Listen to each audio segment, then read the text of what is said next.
We're on the banks of the Truckee River, which, as you know, is the critical resource for our area, providing drinking water, tourism opportunities, recreation, habitat for fish and wildlife, and a myriad of other purposes. But those purposes don't get met when the quality of the water is insufficient. So my programs primarily look at targeting the causes of water quality impairment, many of which tie back to our everyday actions. For example, has your car ever leaked a drop of oil on the pavement? I know mine has.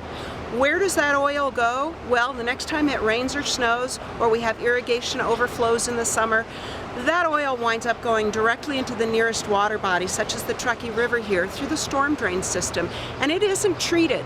The average member of the public has no idea what happens to that water once it vanishes from the road, and they don't realize that their everyday actions are affecting water quality directly. So my programs, under the overall umbrella of the NEMO Nevada program, Non-Point Education for Municipal Officials, provides a variety of learning and education opportunities for different groups that need to be helping us with this job of protecting water quality. I offer free trainings for anyone on an advisory or neighborhood advisory board, a citizens advisory board, on city council, county commission, etc. That helps them understand the Clean Water Act and what our obligations are, and how we can get there in a way that makes sense in terms of long-term planning and avoiding expensive problems when we've gone astray.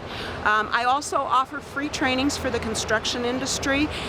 We go out to sites and we look at the management practices that are used to stop erosion from the sites, learn how to select those practices, install them correctly, maintain them long term, so that again we're avoiding pollutants going in the river. I work with the landscapers and members of the green industry and master gardeners so that they're up to speed on this issue and they're ready to go forward and advise the public on sustainable practices to protect water quality. As part of the overall problem, you can't help but have noticed that we have a number of invasive weed species locally, and particularly troublesome are those that grow along the river corridor, like tall whitetop. Because they have different rooting structures, they fail to guard against erosion, and we tend to see accelerated erosion, soil lost into the river, and along with that are carried a variety of pollutants that once again are making it difficult to meet our water quality goals. So I work with our roads crews, our county and city staff, parks and recreation departments, and others to provide annual training in weed identification and management so that they're prepared with the knowledge that they need and the skills that they need to effectively control those invasive weeds. I also help coordinate a variety of volunteer weed groups. Locally, that's the Truckee Meadows Weed Coordinating Group, and that's a loose association of people who are managing weeds and want to share information and tools and grant opportunities to gain funds and do a better job of managing weeds on public properties. We add to the budget and ability and knowledge that, for example, roads crews and parks crews have. And with that group, we've been very successful at going out and mapping and treating weeds. And in fact, when the stimulus fund program was released, we obtained $3.8 million to use in burned area restoration.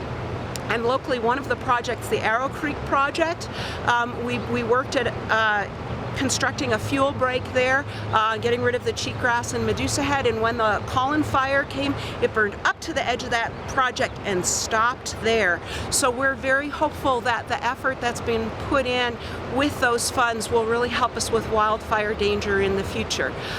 We also have volunteers active at local parks. This year on May 12th, we'll have volunteers at 10 local sites as part of the Great Community Cleanup. They'll be digging out weeds and giving back to their community. It's all part of the overall effort of Cooperative Extension to arm the public and targeted audiences with the skills and knowledge that they need to make a change in their lives and to make changes for our community. Thank you for listening.